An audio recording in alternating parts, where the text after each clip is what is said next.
moi j'essaye de vous casser les jambes, vous essayez d'éviter. Hey! Il y a une certaine joie à pratiquer l'aïkido.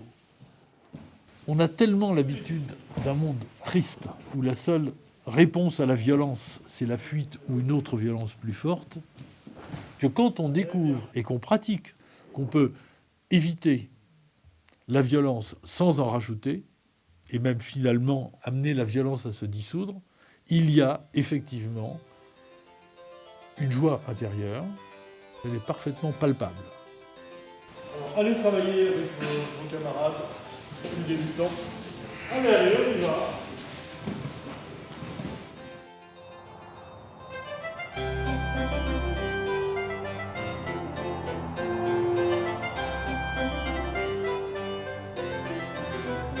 L'école de la Marsange fut officiellement créée en octobre 1968, très près d'une petite rivière qui s'appelle la Marsange. Et cette rivière, par sa petite taille, par son environnement, nous a beaucoup plu parce qu'il nous a semblé que l'aïkido était d'abord une école de modestie. La modestie de la taille de la Marsange en faisait quelque chose de tout trouvé comme nom de notre école.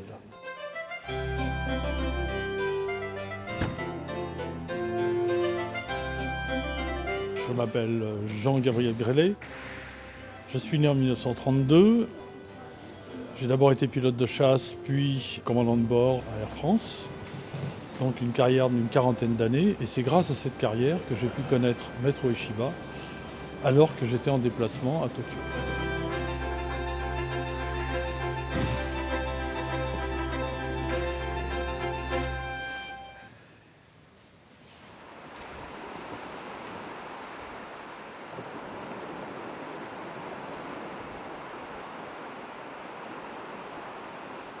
Maître Ueshiba, bien sûr, j'ai été son élève, je l'ai rencontré régulièrement pendant 5 ans. Et pendant 6 mois, nous avons, avec mon épouse, vécu à Tokyo. Et tous les matins, on nous allait à l'entraînement. Et donc, dans cette mesure, j'ai connu O-sensei. J'ai continué à le découvrir à travers ses écrits. Il a quand même laissé un certain nombre de livres. C'était un homme tout à fait exceptionnel. Le Maître Ueshiba était très en avance sur son époque. Le Japon a souffert terriblement de l'occupation américaine et je crois qu'il a pensé jamais plus ça. Donc il a voulu que l'aïkido soit pour tout le monde, pas uniquement la propriété des Japonais. Maître Ueshiba avait certainement une intention humanitaire en propageant l'aïkido hors des frontières japonaises. J'ai l'impression de devoir tant de choses à Maître Ueshiba que jamais, même si je vis très vieux et si je travaille beaucoup, je n'arriverai tout à fait à rendre ce que j'ai reçu.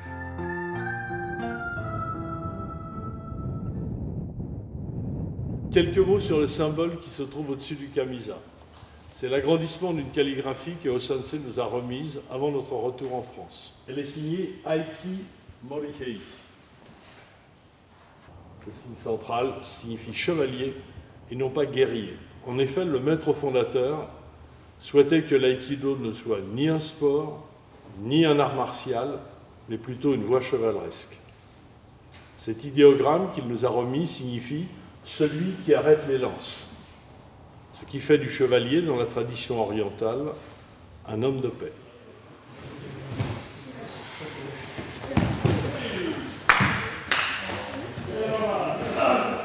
Maître Ueshiba a demandé à Jean de divulguer son enseignement, donc c'est ce qu'il a fait.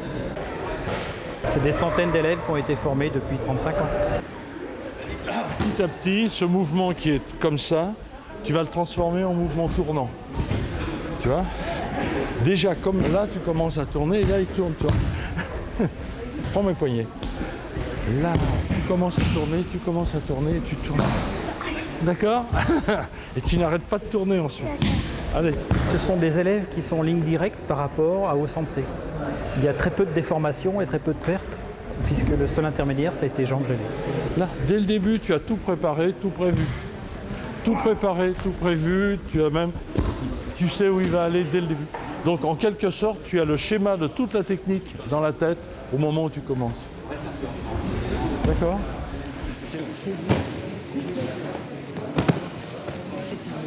Voilà. Oui, voilà, c'est ça. François.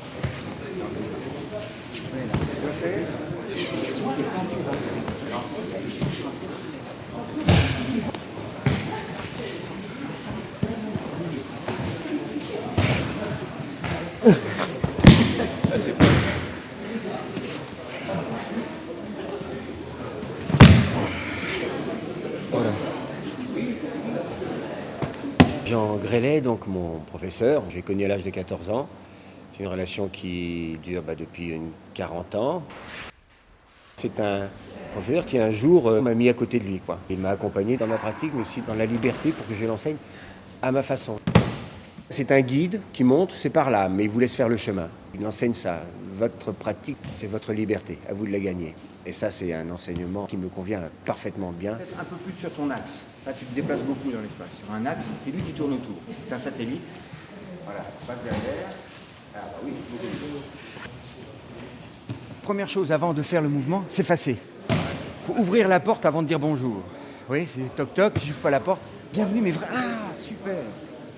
Pardon, je le surjoue, mais s'il y a une inquiétude, la personne, elle s'occupe. Qu'est-ce qu'elle me veut? Qu'est-ce qu'elle me veut? Je l'exagère. Donc c'est en même temps, c'est une vérité ici. Bienvenue. Vous êtes chaud? Ouais.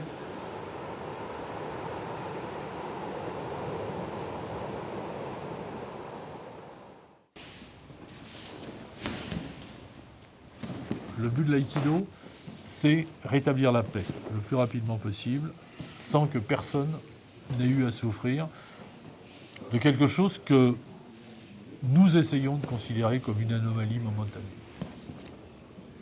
Essayez, quand vous pratiquez l'aïkido, d'avoir l'idée, en fait, d'être une sorte d'enseignant ou de guide, et non plus quelqu'un qui est plus fort que l'autre, qui connaît plus de choses. Oui.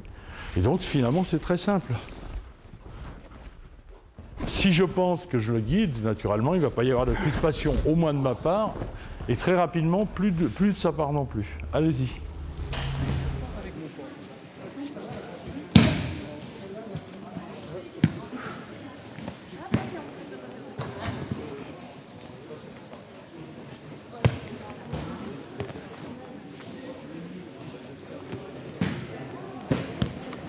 Deux mains qui attaquent un seul poignet. Voilà. C'est pas difficile, vous allez simplement montrer à votre partenaire ce qui se passe derrière lui. Jean disait vendredi, oubliez l'adversaire. À force d'oublier un adversaire, il n'y a plus d'adversaire. Eh bien, c'est pas un adversaire, c'est quelqu'un qui est perdu qui vient vers vous. Voilà. Et donc, vous lui montrez simplement le chemin. Sincèrement. Ouais.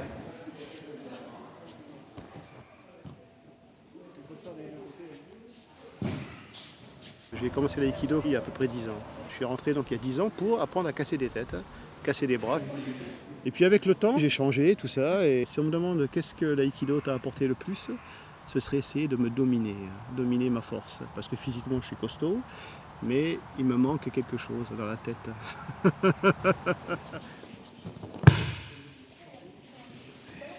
Qu'est-ce que ça apporte dans la vie de faire de l'aïkido? Certainement plus de souplesse physique et de souplesse mentale. Probablement aussi par rapport à des situations conflictuelles ou des agressions, essayer d'être un peu plus tranquille, un peu plus serein.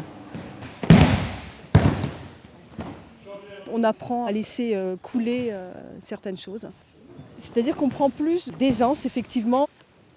Depuis que j'en pratique, je me sens quand même mieux, même face aux autres.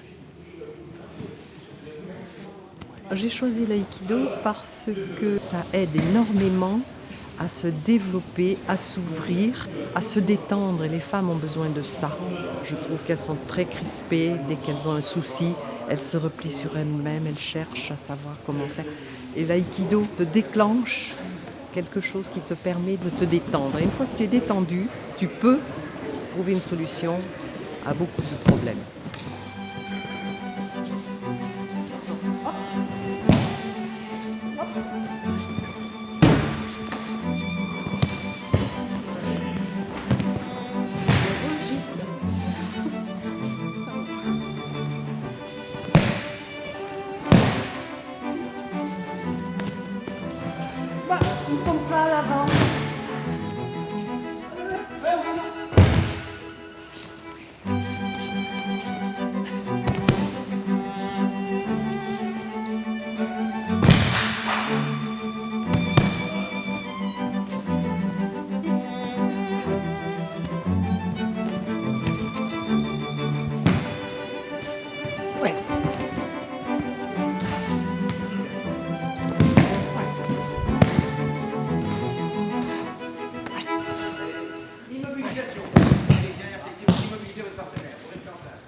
Pourquoi donc le but de la pratique? Si j'arrive moi à définir un objectif, ce serait d'essayer d'être de moins en moins en conflit, en bagarre avec le monde dans lequel j'évolue.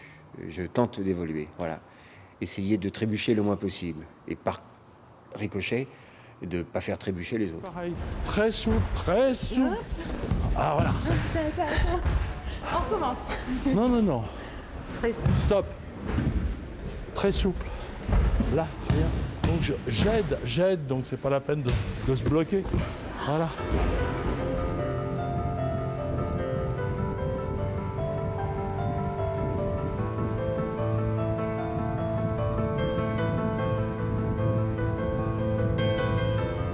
Dans les familles japonaises, c'était une pratique traditionnelle. Le grand frère aidait ses frères plus jeunes qui, eux-mêmes, dès qu'ils avaient suffisamment de maturité, aidaient encore ceux qui arrivaient derrière.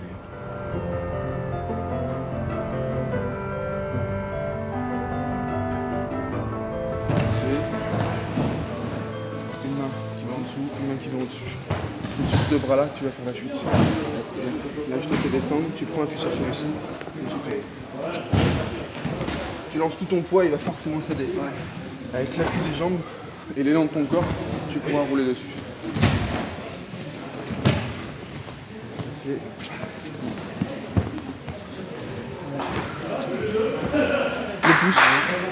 Le pouce, juste le pouce, voilà, et le petit doigt, et tu tournes tes hanches.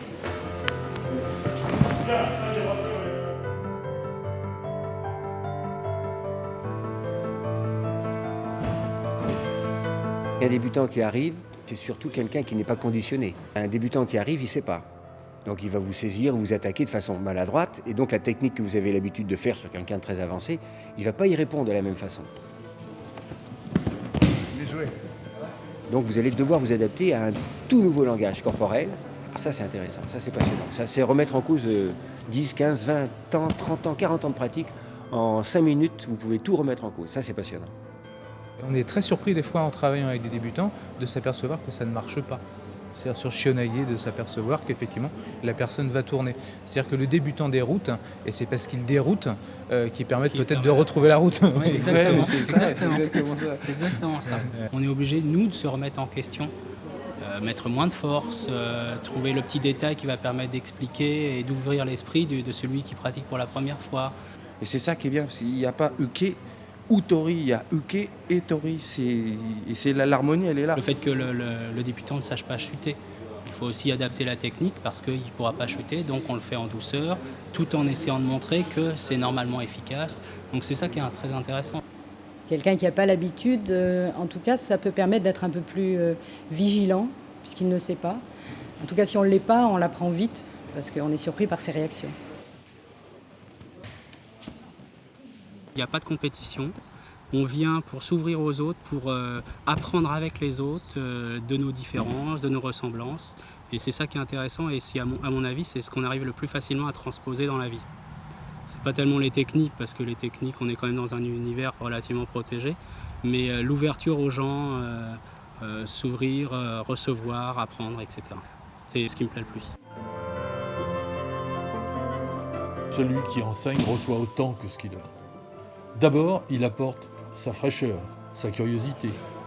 Et puis, il apporte aussi ses réflexes, ses habitudes qui n'ont pas été justement déformées par une pratique déjà longue.